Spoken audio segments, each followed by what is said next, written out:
আমি সই করেছি, কাউন্সিলিং হবে। তো আগামী দিনে বিডিএস এর জন্য এখন বাইরে আমাদের যেতে হবে না, এনডিএসও আগামী দিনে আমাদের যেতে হবে না। এই ব্যবস্থা, এত সুন্দর ব্যবস্থা, আমার মনে আছে আমাদের ডেন্টাল কলেজে এট বেস্ট যে দেওয়ার মানে যন্ত্রপাতি আমরা দিয়েছি। Dental council of India president নিজে এসেছেন, অন্যান্য যারা আসেন সেখানে মিটিং এর মধ্যে বলছেন যে আগরতলা গভর্নমেন্ট ডেন্টাল কলেজে is unique so far infrastructure বলে অনেক জায়গার মধ্যে এই ধরনের ইনফ্রাস্ট্রাকচার নেই। এখনো যারা আসেন অনেক সময় বিভিন্ন পরীক্ষা নিতে আসেন তারাও বলে দেয়। তাহলে আমি এটাই বলবো যে ডেন্টাল কলেজের এখানে প্রিন্সিপাল মহোদয় এখানে আছেন, যে আমি বারবার আমার একটা মানে সবসময় একটা ইচ্ছা যে ডেন্টাল কলেজের এবং যে নর্থ ইস্টে শুরু হোক না, নর্থ ইস্টের মধ্যে আমাদের কলেজ যেন বেস্ট ডেন্টাল কলেজ হয় সেই চিন্তা ভাবনা যেন করে, ইনোভেটিভ যা যা দরকার আপনারা চেষ্টা করবেন। আর এই ডেন্টাল কলেজ আগে কি হতো, আমরা জিবি হসপিটালকে ঘিরে আমাদের ডেন্টিস্ট্রি চলতো। এখন যেহেতু ডেন্টাল কলেজ চলে এসছে, সেটাকে সামনে রেখে আমাদের সমস্ত ডেন্টাল সার্জনদের একটা শক্তি জোগাবে যে আমাদের ডেন্টাল কলেজ আছে, যে কোনো ডেন্টিস্ট্রির ওরাল কেভিটি যা প্রবলেম হবে ওখানে যদি যোগাযোগ করা যায়, পেশেন্টকে যদি পাঠানো যায়, টেলিমেডিসিন টেলিকমিউনিকেশনের মাধ্যমে যদি কথা বলতে অনেক সমস্যার সমাধান হবে। তো সেই জায়গায় আমাদের সরকার আমাদের চাইছি যে আমরা যেখানে স্বাস্থ্যের পরিষেবার বিষয় আপনারা সবাই জানেন, মুখ্যমন্ত্রী জন আরোগ্য যোজনা 5 লাখ টাকা করে সেই ব্যবস্থা আমরা করেছি, যে 4.25 যারা প্রধানমন্ত্রী জন আরোগ্য যোজনা, যেটা প্রধানমন্ত্রীজির এই যে যোজনা সারা পৃথিবীর মধ্যে আলোচ্য বিষয়, যেটা কিভাবে উনি করে।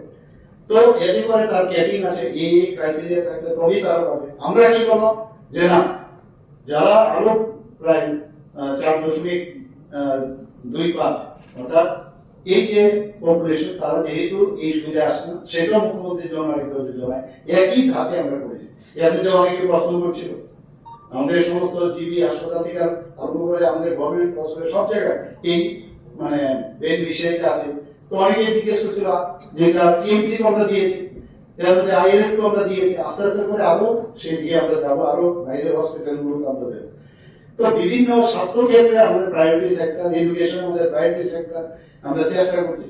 ডেন্টিস্ট্রি এখানে আমার কাছে একটা রিপোর্ট আছে যে এখানে যে প্রমোশনের যেখানে বিষয়, সেখানে কিন্তু একটু সমস্যা হচ্ছে। এই কারণে সুপ্রিম কোর্টে একটা কেস হয়ে গেছে, প্রমোশন দেওয়া যায় না। এককালীন আমরা প্রমোশন আমরা দিচ্ছি। টিডিএস এ এখন পর্যন্ত স্যাংশন কোর্স আছে 123টা, গ্রেড 1, গ্রেড 2, গ্রেড 3 এবং গ্রেড 4। কতজন আছে 123 এর মধ্যে? 68 জন আছে ম্যান ইন পজিশন, ভ্যাকেন্সি 56।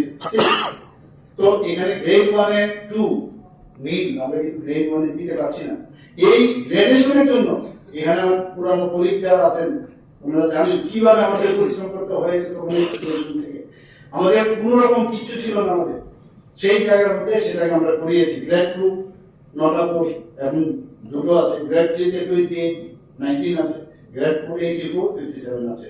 তো আমরা আস্তে আস্তে করে সব জায়গার মধ্যে সেই ফিল আপ আমরা করবো। কিছুদিন আগে আপনারা দেখেছেন আমরা একটা চাকরি মেলা আমরা করেছিলাম, অফার দিয়েছি, সবাই অফার অ্যাপয়েন্টমেন্ট লেটার দিয়েছি। এখন পর্যন্ত সেদিন প্রায় 400 উপরে আমরা অ্যাপয়েন্টমেন্ট লেটার, চাকরি নেই চিৎকার করে সব জায়গার মধ্যে একটা বিরোধিতা করে। 2018 পর থেকে এখন পর্যন্ত প্রায় 13,600 মতো গভর্নমেন্ট চাকরি আমরা দিয়েছি। বলে চাকরি নেই। তাছাড়া আউটসোর্সিং আছে, কন্ট্রাকচুয়াল আছে, এগুলো তো আছেই।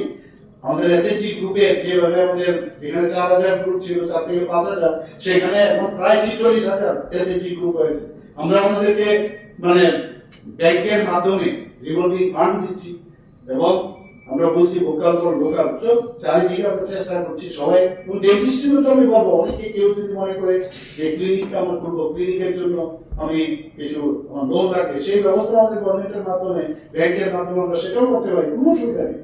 এবং একটাই জিনিস রাখতে হবে যে আমি ক্লিনিক করি আর যাই করি, এখন যেহেতু এখানে নজরদারির বিষয় এসে গেছে, ক্লিনিকের যা যা দরকার তার হাইজিন মেনটেন থাকে, সেখানকার প্যারামিটার সেগুলো তৈরি হবে। সেই ডেন্টাল কাউন্সিলকে আমি বলবো মাঝে মাঝে সেই গ্রুপ মনিটর করে